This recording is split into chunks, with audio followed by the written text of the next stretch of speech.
नमस्कार and welcome to curiously education. You watching current affairs analysis. मैं हूं प्रशांत Mawani. Dear friends, आज हम एक बहुत ही इंपॉर्टेंट विषय पूरे देश के लिए जो एक अभी हॉट बर्निंग टॉपिक है, that is Pahalgam terror attack, इसके बारे में विस्तार से चर्चा करने वाले हैं। इसके बाद we are going to talk about एक इनिशिएटिव है जिसके बारे में आपने सुना होगा, it is called Sagar initiative. अब सागर को हमने अपग्रेड करके कर दिया है महासागर। इंडियन ओशियन के साथ जुड़ा हुआ एक बहुत ही इंपॉर्टेंट ये हमारे देश का विजन है, जिसके बारे में आपको सारी इंपॉर्टेंट चीज़ें पता होनी चाहिए। So we are going to talk about this thing in detail as well. And जो एक और टॉपिक है, this is associated with economy. Economy भी आप कह सकते हैं, ये सोसाइटी के साथ भी जुड़ा हुआ है, right. It is called demographic dividend. Demographic dividend एक प्रकार की भारत के लिए अपॉर्चुनिटी है, गोल्डन अपॉर्चुनिटी है, कि अगर ये जो एक अपॉर्चुनिटी की विंडो अभी खुली हुई है, अभी हमारे देश में यंगस्टर्स की जो तादाद है वो काफ़ी ज़्यादा है, तो अगर हमने राइट एजुकेशन और स्किल्स प्रोवाइड कर दी तो इसका हम मैक्सिमम यूटिलाइजेशन कर पाएंगे। लेकिन अगर इसमें हम लेट रहें तो फिर कई सदियों के बाद शायद हमें ये अपॉर्चुनिटी मिले। तो चलिए आज की डिस्कशन की शुरुआत करते हैं पहलगाम टेरर अटैक के साथ। Analyse the implications of the Pahalgam terror attack on India's national security and its efforts to promote tourism in Kashmir. यहां पर जानबूझकर 26 लोगों की हत्या कर दी गई। ज्यादातर इसमें जो लोग थे वो टूरिस्ट्स थे। लोगों को उनकी आइडेंटिटी पूछी गई, उनके धर्म के बारे में पूछा गया, और जब पता चला कि वो मुस्लिम नहीं है तो फिर उनकी हत्या कर दी गई। ये चीज़ जो है, ये इस प्रकार की चीज़ जो है, वो मीन्स स्पेसिफिकली ये चीज़ जो है ये टेररिस्ट ने क्यों की? वो चाहते हैं, टेररिस्ट ऑर्गेनाइजेशंस जो हैं वो ये चाहती हैं कि हमारे देश में हिंदू और मुस्लिम्स जो हैं उनके बीच में कभी भी शांति ना हो। और टेररिज्म जो है ये एंटी ह्यूमेन है, इनका किसी भी धर्म के साथ कोई लेना देना नहीं है।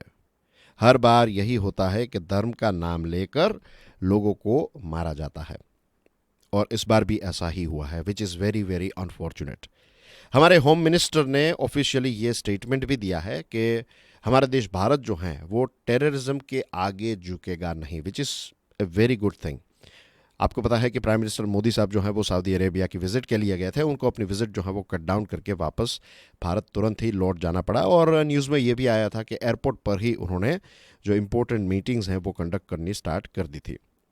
तो ये जो अभी माहौल है, और कुछ लोग जो हैं वो इस माहौल को बिगाड़ने की पूरी कोशिश कर रहे हैं, जैसे कि पाकिस्तान के जो जनरल हैं, आर्मी के chief, he is trying to create cracks in our society, कि हिंदू मुसलमान के बीच में दंगे हो जाए तो उनको फ़ायदा होगा। उनको क्या फ़ायदा है? उनको ये फ़ायदा है कि जब यहां पर ये इश्यूज होंगे, कम्युनल इश्यूज होंगे, तो उनके लिए लोगों को रिक्रूट करना, यंगस्टर्स को रेडिकलाइज करना जो है ये बहुत ही ईजी हो जाता है। तो दिस इज द टाइम कि काउंटर टेररिज्म की एक जो बहुत ही इंपॉर्टेंट स्ट्रेटेजी हमारे देश की होनी चाहिए, that is national unity number 1 and social cohesion. ये बहुत ही इंपॉर्टेंट है। लेटेस्ट खबर जो आ रही है वो ये भी आई है कि वहाँ का एक जो लोकल एक मुस्लिम है, वो एक टूरिस्ट को बचाने की कोशिश की, और इस कोशिश में ये जो लोकल व्यक्ति है तो उसकी मृत्यु हो गई। तो इस प्रकार के एग्जाम्पल्स हमें भूलने नहीं चाहिए।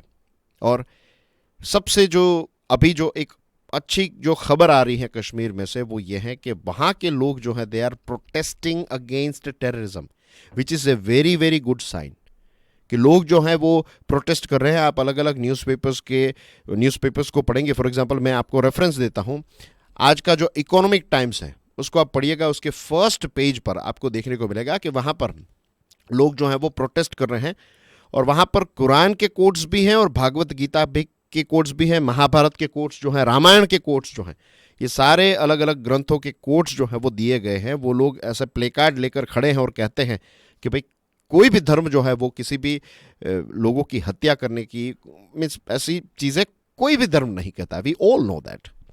लेकिन ये जो प्रोपोगेंडा चल रहा है, इस चीज को लेकर we have to keep our self aware कि ये टेररिस्ट जो हैं वो यही चाहते हैं।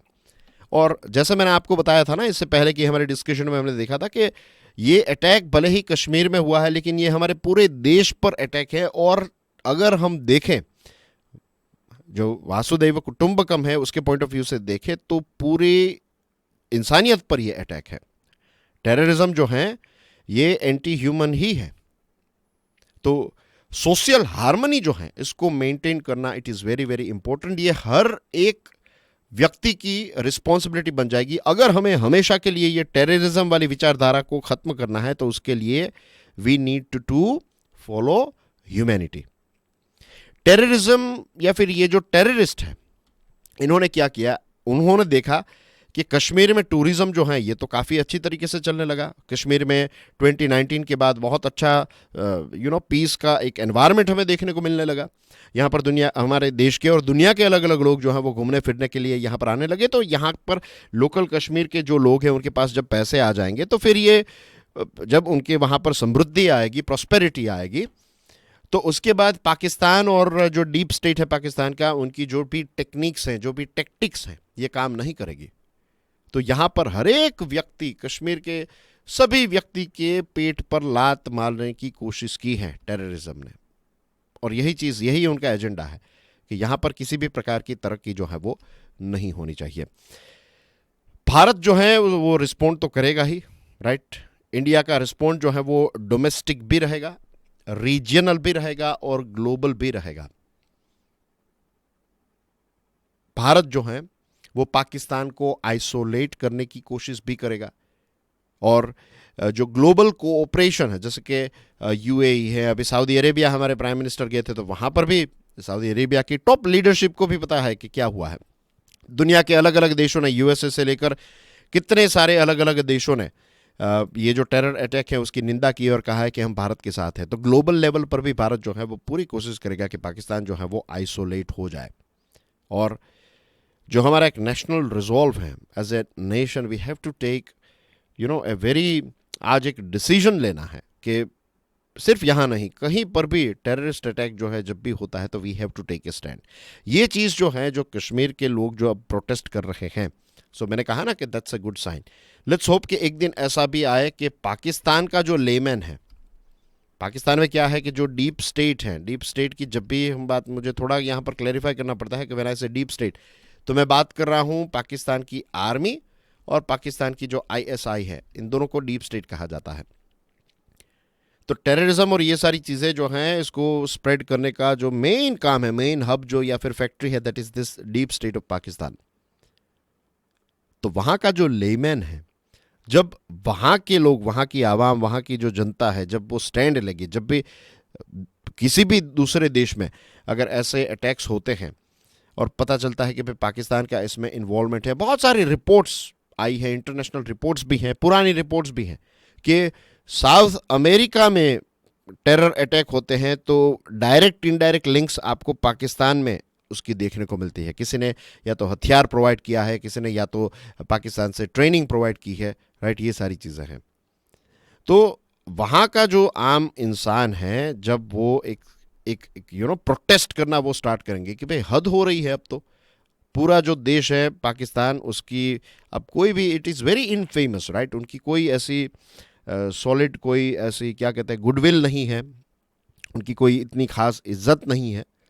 कितने सारे देश में तो एंट्री नहीं मिलती है और कितने सारे लोग जो हैं वो पाकिस्तान को छोड़कर, अपने खुद के देश को छोड़कर दुनिया के अलग अलग देशों में सेटल हो रहे हैं। द रीज़न इज़ कि वहाँ पर सेफ्टी सिक्योरिटी नाम की कोई चीज़ नहीं है। अभी कुछ समय पहले ही हमने देखा ना कि जफार जो एक्सप्रेस है उसको हाईजैक किया गया। उसके साथ भी जुड़ी हुई कुछ चीज़ों को आज हम डिस्कस करने वाले हैं। एक और प्रश्न है, analyse the strategic implications of targeting civilian spaces in terror attacks with reference to the Baisaran meadow incident in Kashmir. ये बेसिकली जो ये पहलगाम जो है, तो वहाँ पर जो ये बैसारन मेडो हैं, तो यहाँ पर ही ये अटैक हुआ है।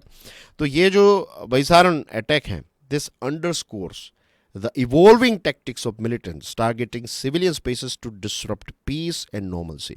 आपके वहाँ पर नॉर्मलसी है तो हम आकर इसको डिसरप्ट करेंगे, आपके वहाँ पर शांति है तो हम आकर इन सारी चीज़ों को तबाह कर देंगे, ताकि किसी को भी ये ना लगे कि आपके वहाँ पर शांति है। पूरे कश्मीर की जो टूरिज्म सेक्टर है, बिलियंस ऑफ डॉलर का नुकसान जो है वो हो जाएगा। एंड ये भी कहते हैं कि जब आप किसी की रोजी रोटी छीनते हैं ना, तो आप पता है क्या करते हैं, आप उस व्यक्ति की मीन्स टेक्निकली अगर आप देखें डीपर डाउन, अगर इस बात को थोड़ा समझें, थोड़ा ध्यान से सुनिएगा व्हाट आई एम सेइंग। जब आप किसी की रोजी रोटी छीन रहे हैं, then what you are doing, you are killing that person. आप उस व्यक्ति को भी मार रहे हैं और आप उसके ऊपर डिपेंडेंट उसके परिवारजनों को भी मार रहे हैं। आप कुछ भी कीजिएगा, लेकिन कभी भी किसी की जो जो रोजी रोटी है उसको मत छीनिएगा। वो मर्डर के बराबर ही चीज़ है। और यहाँ पर कितने सारे लोगों का मर्डर जो है वो इन्होंने कर लिया। तो मिलिटेंट्स जो है वो यहाँ पर एक भय का माहौल क्रिएट करना चाहते हैं, राइट। जो ट्रस्ट है कि सरकार हमें प्रोटेक्ट करेगी, तो इसको डिस्ट्रॉय करना चाहते हैं। और ऐसे एग्जांपल्स दुनिया के अलग अलग जगहों पर हमें देखने को मिले हैं। अगर आप नायरोबी वाला इंसिडेंट देखेंगे, नायरोबी में एक वेस्ट गेट मॉल है, वहाँ पर जब अटैक हुआ था। फिर पेरिस जो है तो वहाँ का बेशेलन थिएटर है, वहाँ पर अटैक हुआ था। मुंबई में 2008 में 26/11 जब हुआ था। तो ये सारी जगहों पर यही है कि जहाँ पर पीस और नॉर्मल सी है, वहाँ पर आकर ये लोग डिस्टर्बेंस क्रिएट करते हैं। India's internal security response must shift from reactive measures to systematic deterrence. Definitely Bharat जो है वो सोच समझ कर एक प्रतिक्रिया तो देगा, एक मुंह तोड़ जवाब डेफिनेटली देगा। अब जो हमारी फिलहाल सरकार है, you know it very well, उड़ी के टाइम पर, आई एम श्योर आपने उड़ी फिल्म देखी होगी। अभी ऋतिक रोशन की एक फाइटर आई थी, तो that was about this Balakot air strike, right. तो ये सारी चीज़ें आपको पता है, तो उसकी डिटेल्स में नहीं जा रहा हूँ। लेकिन कुछ ऐसे क्रिटिकल पिलर्स हैं जिसको आप strategic mapping, intelligence, discreet security, tech monitoring, crisis communication, case learning, ये सारी चीज़ें जो हैं उसके बारे में आज हम बात करने वाले हैं। तो let's start with strategic mapping.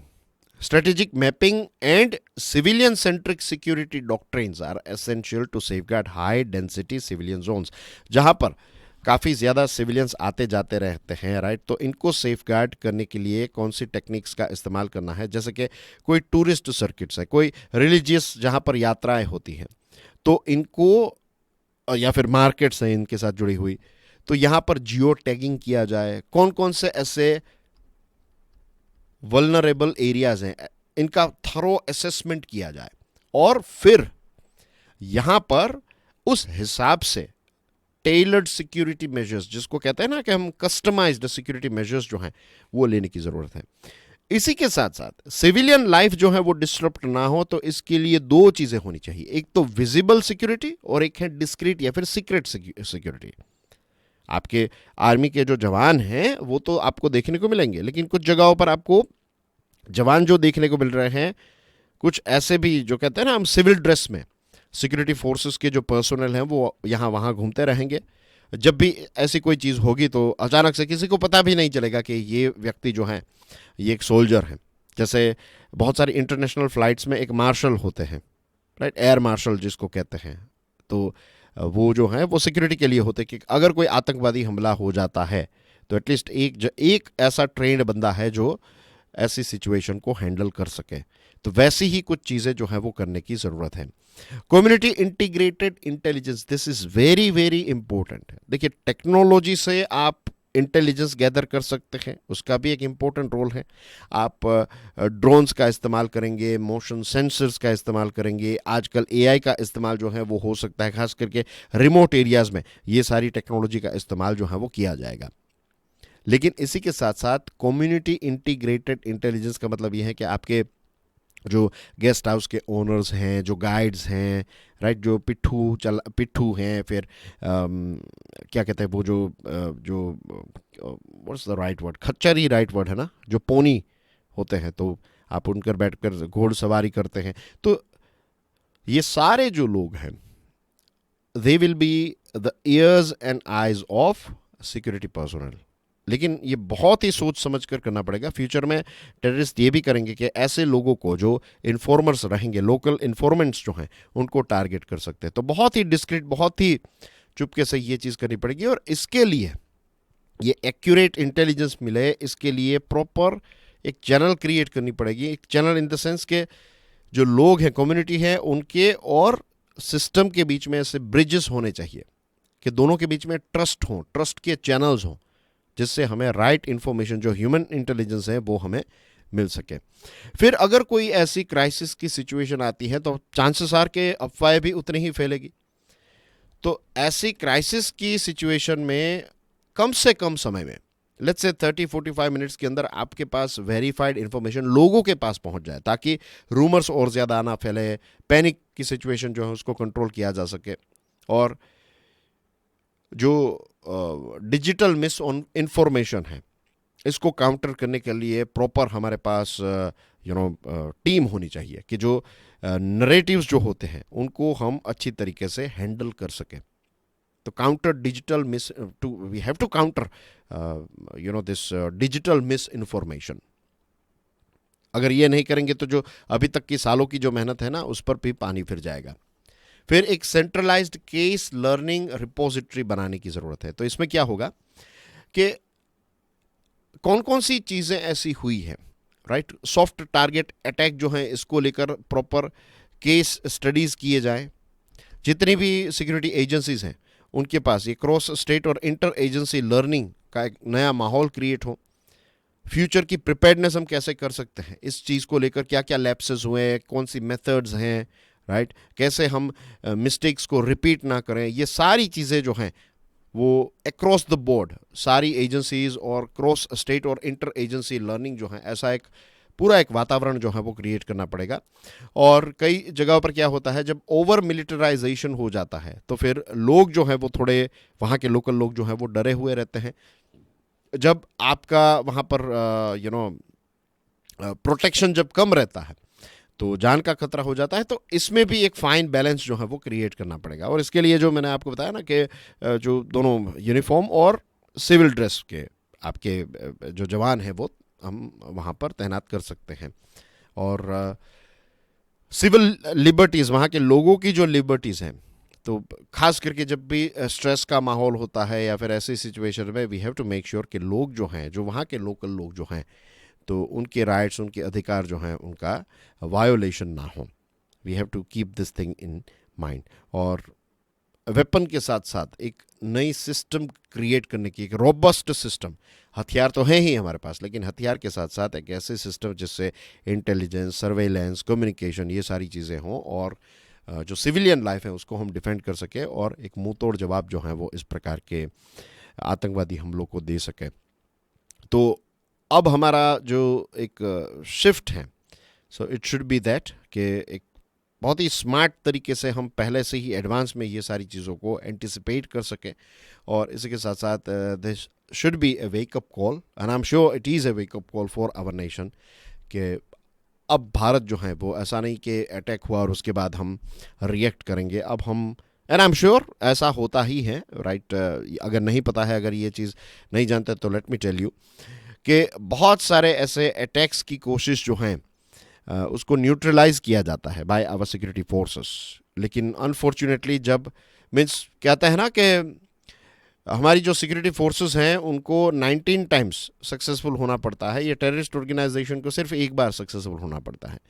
तो 20 में से 19 अटैक्स जो हैं उनको तो हम न्यूट्रलाइज कर लेते हैं, लेकिन एक बार भी वो ऐसे जीत जाते हैं यार, एक बार भी वो एस्केप हो जाते हैं सिक्योरिटी फोर्सेस के रडार में से, तो फिर इतना बड़ा अटैक जो है वो हो जाता है। तो एक कंटिन्यूस प्रोसेस जो है वो है, एक पूरी सिस्टम है, लेकिन इस सिस्टम को और ज़्यादा हमें हमेशा, there is always a opportunity to improve things, and I am sure अब हम चीज़ों को एक नेक्स्ट लेवल पर हमारी सरकार और हमारे सिक्योरिटी फोर्सेस जो है वो लेकर जाएगी, because this is a very very unfortunate thing. Critically evaluate the effectiveness of India's past military responses to terror attacks like Uri 2016 and Pulwama 2019 in deterring Pakistan-sponsored terrorism. Pakistan एक ऐसा देश है जो मीन्स जैसे मैंने आपको बताया ना कि it is A hub for this thing, right. और एक TRF नाम की ऑर्गेनाइजेशन है, the resistance front, not force, front नाम है इसका, द रेजिस्टेंस फ्रंट।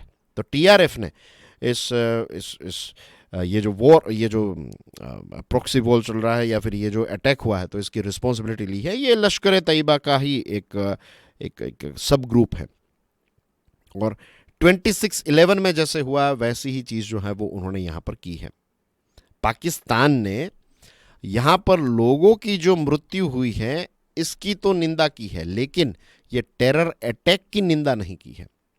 और पाकिस्तान के जो जनरल हैं जिनका नाम है, आप सर्च कीजिएगा, राइट, उनके स्टेटमेंट को देखिएगा कि क्या स्टेटमेंट दिया है उन्होंने अभी कुछ दिनों पहले ही एंटी इंडिया स्टेटमेंट्स दिए। और अभी कुछ समय पहले ही आपको पता है कि जो तहावुर राणा है उसको एक्स्ट्राडिट करके हम भारत लेकर आए हैं, वो 26/11 के साथ जुड़ा हुआ है। तो टाइमिंग जो है ये एक इशारा करती है कि अभी कुछ दिनों पहले वहाँ के जो आर्मी के चीफ हैं वो एंटी इंडिया स्टेटमेंट दे रहे हैं, और ये जो अटैक है वो चाहते हैं कि भारत जो है वो प्रोवोकेट हो। So what we should do is, of course, Pakistan को डिप्लोमेटिकली ग्लोबल प्लेटफॉर्म पर आइसोलेट करने की ज़रूरत है। FATF जो है उसके और ज़्यादा स्ट्रोंगर जो पनिशमेंट है वो पाकिस्तान पर, और ज़्यादा पाकिस्तान जो है वो इस वॉचडॉग के लेंस के तहत रहना चाहिए। और वहाँ के जनरल मुनीर साहब जो हैं वो कहते हैं, उन्होंने अपने स्टेटमेंट में क्या पता है वो ये कहते हैं कि हिंदू और मुसलमान जो हैं वो उन दोनों के बीच में बहुत सारे डिफरेंसेस हैं और वो कभी एक साथ नहीं रह सकते। तो वो टू नेशन थियरी को फ्यूल दे रहे हैं। वो ऐसी बातें कर रहे हैं कि ये अलग ही होना चाहिए, और कहा कि ये जो कश्मीर है ये एक एक बहुत ही इम्पोर्टेंट पार्ट है पाकिस्तान का, उसको हम छोड़ेंगे नहीं, थिंग्स लाइक दैट। तो इस प्रकार के स्टेटमेंट आप देखिए वहाँ के जनरल मुनीर जो हैं वो दे रहे हैं, हिंदू मुसलमान जैसी बातें कर रहे हैं। आप देखिए हमारे जो आर्मी के चीफ और हमारे आज भी न्यूज़ में देखेंगे, ऑफिशियल स्टेटमेंट्स देखेंगे, यू विल नॉट फाइंड कि किसी कम्युनिटी को सरकार टारगेट नहीं कर रही है। अब देखिए वो ये शेड्स जो हैं ये आपको पकड़ने हैं। चौराहे पर जो लोग कुछ बात कर रहे हैं दैट्स अ डिफरेंट थिंग, वो छोड़िए, उनसे कुछ नहीं होने वाला। लेकिन officially you will not find कि आर्मी जो है वो ये कह रही है कि इस कम्युनिटी ने ये किया वो किया। नहीं, आर्मी जो है वो क्लियर है। लेकिन पाकिस्तान की आर्मी और पाकिस्तान के जो हेड हैं उनके स्टेटमेंट आप देखेंगे वो इस प्रकार की बातें कर रहे हैं।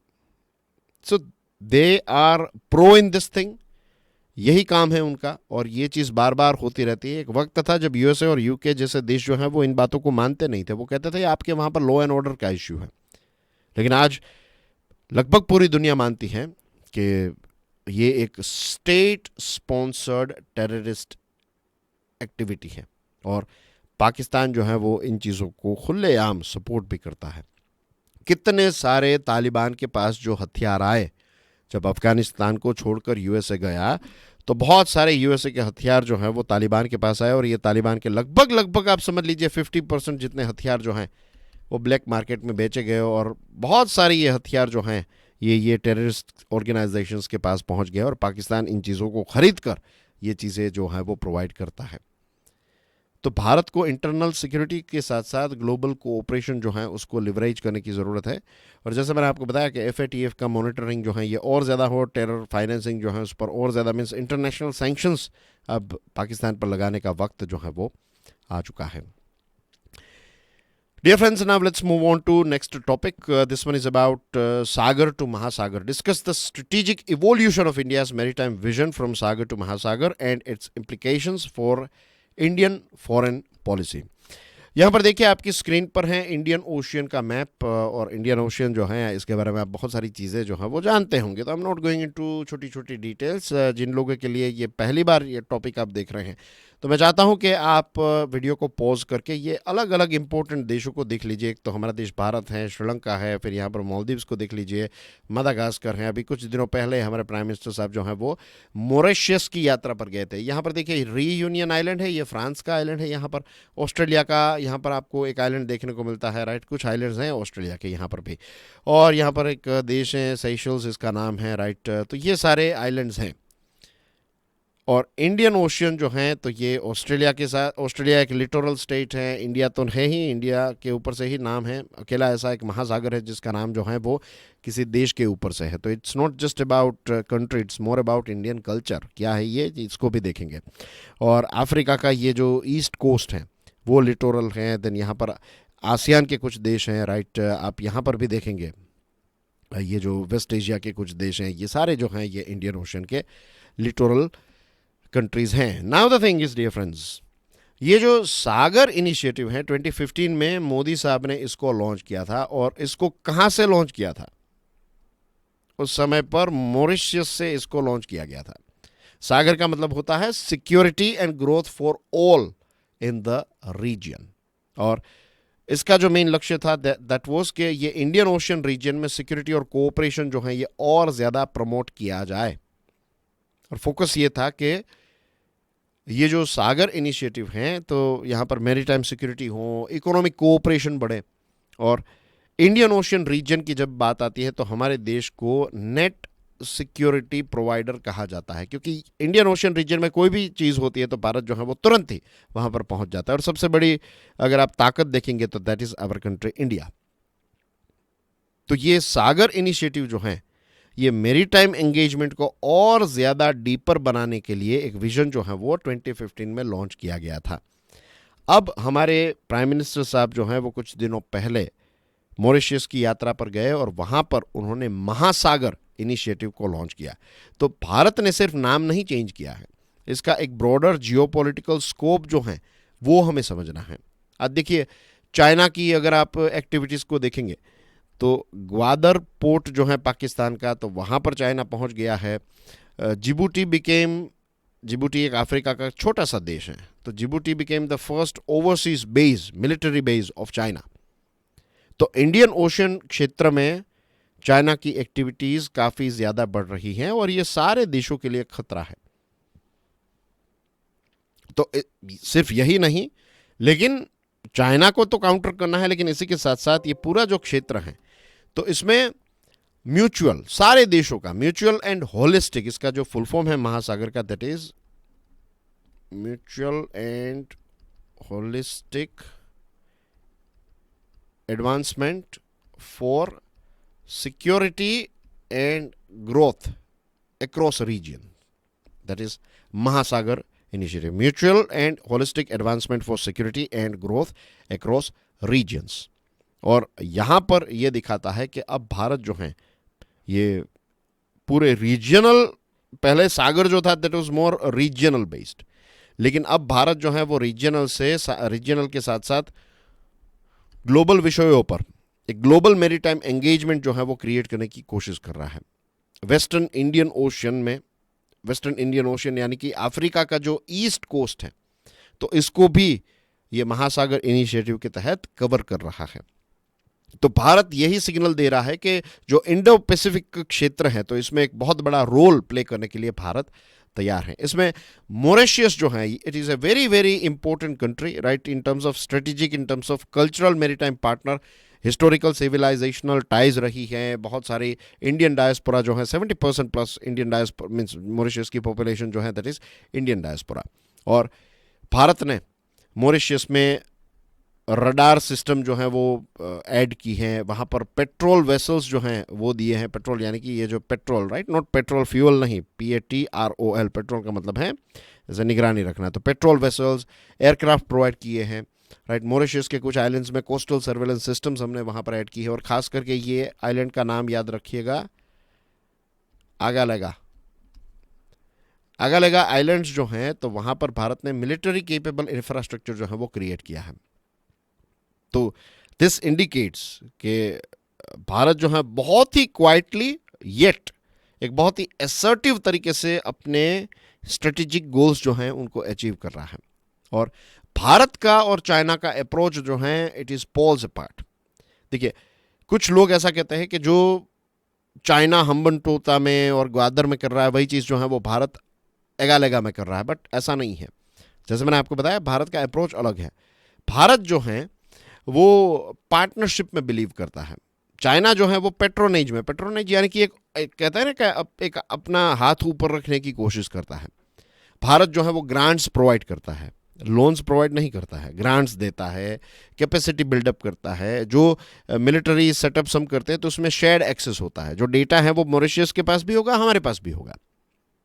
और भारत पूरी कोशिश करता है कि हम किसी के ऊपर कर्ज क्रिएट ना करें, राइट। चाइना जो है it's a different thing. China कर्ज क्रिएट करेगा, फिर आपकी ज़मीन को टेक ओवर कर लेगा, जैसे हेमंत तोता का पूरा केस है।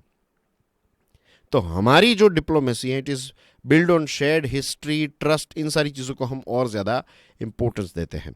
और ये जो महासागर है, महासागर includes A broader set of African partners beyond Mauritius.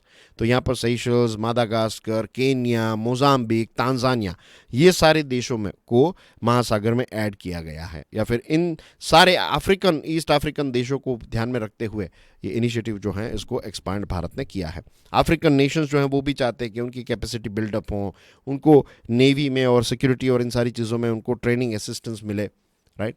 और कहीं ना कहीं बीआरआई का जो प्रेजेंस है और मिलिट्री फुटप्रिंट है चाइना की, तो उसको भी यहाँ पर काउंटर करने की कोशिश जो है वो कर रहा है। वेस्टर्न इंडियन ओशियन जो है ये energy, naval mobility, global trade, इन सारी चीज़ों के लिए बहुत ही इंपॉर्टेंट है।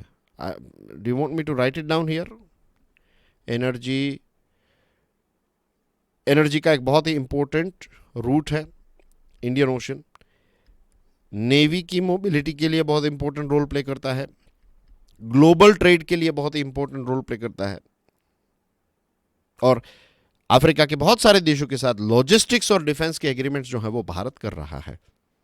और हमारी इंडियन नेवी जो है it is becoming a true blue water navy, यानी कि एक ग्लोबल फोर्स जो है उभर, मीन्स ग्लोबल फोर्स के तौर पर उभर कर हमारी नेवी जो है वो सामने आई है। अलग अलग जगहों पर हम मदद के लिए पहुंच रहे हैं।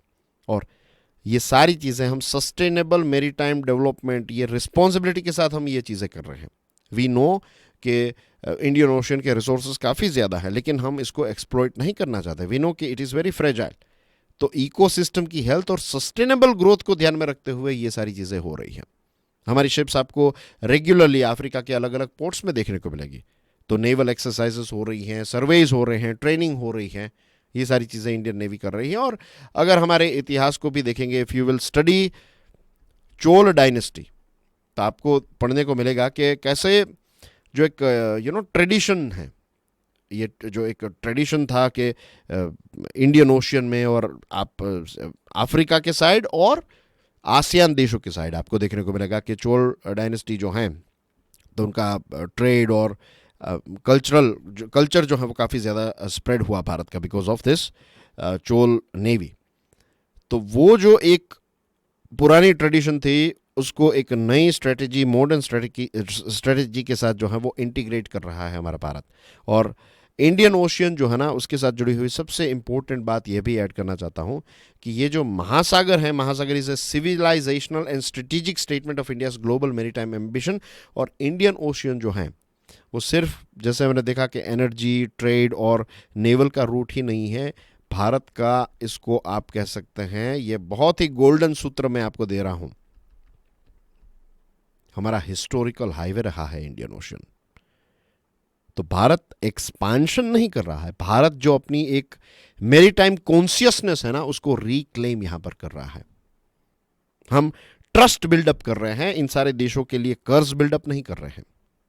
तो हार्ड पावर, सॉफ्ट पावर, ये सारी चीज़ें, हिस्टोरिकल आइडेंटिटी, ये सारी चीज़ों का एक ब्लेंड जो है वो भारत क्रिएट कर रहा है। और भारत यहाँ पर एक लीड बाय एग्जाम्पल जो है ऐसे उभर कर सामने आ रहा है, which is a very good thing. This महासागर इनिशिएटिव के साथ जुड़ी हुई काफ़ी सारी चीज़ें आज आपको पता चल गई है। Moving on to next topic, demographic dividend के बारे में बात करेंगे। Discuss the role of education and skill development in transforming India's workforce into a productive asset for economic growth. बहुत ही सिंपल है प्रश्न। अब सब जानते हैं कि एजुकेशन और स्किल, ये दो चीज़ें बहुत ही इंपॉर्टेंट है। इन दोनों चीज़ों के बिना जो है वो किसी भी देश की तरक्की जो है वो नहीं हो सकती। हमारे देश का पोटेंशियल जो है ये इमेंस है, लेकिन हमारे देखिए, अगर हमारे देश की working age population, total population में से 67% जो है ये वर्किंग एज में है, यानी कि 15 से लेकर 64 की रेंज में है ये एज ग्रुप। 67% पॉपुलेशन हमारी वर्किंग एज पॉपुलेशन है। लेकिन अगर आप लेबर फोर्स पार्टिसिपेशन रेट को देखेंगे, LFPR को देखेंगे, देन यू विल फाइंड हमारे यहाँ पर LFPR जो है ये 52% है। चाइना का 76% है। फीमेल LFPR को देखेंगे तो हमारे देश का जो है ये 37% है, चाइना का जो है ये 70% है। हमारे देश में जो एक प्रॉब्लम है दैट इज के अनएम्प्लॉयमेंट भी काफ़ी ज़्यादा है और अंडर एम्प्लॉयमेंट भी काफ़ी ज़्यादा है। हमारे देश में हर साल 3 मिलियन यानी कि 30 लाख जितने ग्रेजुएट्स जो हैं वो कॉलेज ख़त्म करके मार्केट में जॉब के लिए निकलते हैं, लेकिन सिर्फ और सिर्फ 33% जो हैं उनको मीन्स आज भी 33% जितने लोग हैं जो या तो अनएम्प्लॉयड हैं या तो अंडर एम्प्लॉयड हैं। और फॉर्मल वोकेशनल ट्रेनिंग की बात करें, we can learn this thing from South Korea. Formal vocational training जो है तो इसमें हमारी सिर्फ और सिर्फ 15% वर्कफोर्स के पास ये FVT है। साउथ कोरिया में 70% से ज़्यादा जो यंगस्टर्स हैं उनके पास ये फॉर्मल वोकेशनल ट्रेनिंग है। इनफॉर्मल वर्कफोर्स जो है हमारी 90% जितनी है और इनके पास ना तो कोई सोशल सिक्योरिटी है ना तो रेगुलर इनकम के कोई सोर्स है। एग्रीकल्चर की बात करें तो एग्रीकल्चर 43% जितनी वर्कफोर्स के लिए जिम्मेदार है, लेकिन एग्रीकल्चर का GDP में कंट्रीब्यूशन सिर्फ और सिर्फ 16% है। तो यू कैन अंडरस्टैंड कि 43% पॉपुलेशन या फिर वर्किंग पॉपुलेशन अगर एग्रीकल्चर में है तो और GDP में जो कंट्रीब्यूशन है ये 16% है, तो यू कैन इमेजिन कि उनकी सबकी इकोनॉमिक हालत क्या होगी, ख़राब ही होगी। तो स्किल डेवलपमेंट इनिशिएटिव्स जो सरकार ने लॉन्च किए, प्रधानमंत्री कौशल विकास योजना है, स्किल इंडिया डिजिटल हब, ये सारी चीज़ें जो हैं it is very very important, इसमें कोई डाउट नहीं है, लेकिन इसको और ज़्यादा धारदार बनाने की ज़रूरत है। मैन्युफैक्चरिंग सेक्टर की बात करें तो मैन्युफैक्चरिंग सेक्टर जो है वो GDP का सिर्फ और सिर्फ 14% है हमारे यहाँ पर। चाइना में देखेंगे तो चाइना की जो GDP है उसका 27% जो है उसका कंट्रीब्यूशन मैन्युफैक्चरिंग के द्वारा किया जाता है। तो we need to create more labour intensive manufacturing jobs. Unskilled labour को कैसे हम एब्जॉर्ब करें, और आने वाले समय में ये नया खतरा जो जनरेट हुआ है आर्टिफिशियल इंटेलिजेंस, ऑटोमेशन, तो इसकी वजह से बहुत सारे लो स्किल जॉब्स जो हैं वो जाएगी, तो इनको रीस्किल अपस्किल करने की ज़रूरत है। एंड दैट्स द रीज़न कि जो नई पॉलिसीज़ हैं या अभी जो स्कीम्स चल रही हैं ये और ज़्यादा कस्टमाइज्ड होने की ज़रूरत है, इसको और ज़्यादा ट्वीक करने की ज़रूरत है। और इनफॉर्मल इकोनॉमी जो है वो हमारे यहाँ पर काफ़ी ज़्यादा है, तो इसको कैसे हम फॉर्मलाइज करें, इस दिशा में हमें आगे बढ़ना पड़ेगा। गिग इकोनॉमी काफ़ी ज़्यादा स्प्रेड हो रही है, तो इसको कैसे हम और ज़्यादा फॉर्मलाइज करें। तो एजुकेशन, स्किल, इन सारी चीज़ों में इन्वेस्ट करना बहुत ही इम्पोर्टेंट है, वरना ये जो एक अपॉर्चुनिटी है ये अपॉर्चुनिटी का बेस्ट इस्तेमाल हम नहीं कर पाएंगे। और वे सारी जो मैन्युफैक्चरिंग सेक्टर की जो कंपनीज़ हैं, फैक्ट्रीज़ हैं, और जो MSME है, MSME plays a very important role in providing jobs, लेकिन यहाँ पर भी इनफॉर्मल चीज़ें काफ़ी ज़्यादा हैं। तो स्किल मिसमैच जो हैं इनको एड्रेस करना पड़ेगा, और हमारी जो लेबर पॉलिसी है उसको और ज़्यादा कॉम्प्रिहेंसिव बनाना पड़ेगा। मिनिमम वेजेस मिले, राइट, काम के साथ जुड़ी हुई फॉर्मल चीज़ें हों, महिलाओं का इंक्लूजन हो, यंगस्टर्स जो इनका इंक्लूजन हो, बहुत सारी ऐसी चीज़ें जो हैं वो करनी पड़ेगी। और इसी चीज़ को आप इससे पहले की हमारी डिस्कशन जो है विकसित भारत की उसके साथ भी जोड़कर देख सकते हैं। So that's everything in today's discussion. Thank you very much. God bless you all. जय हिंद।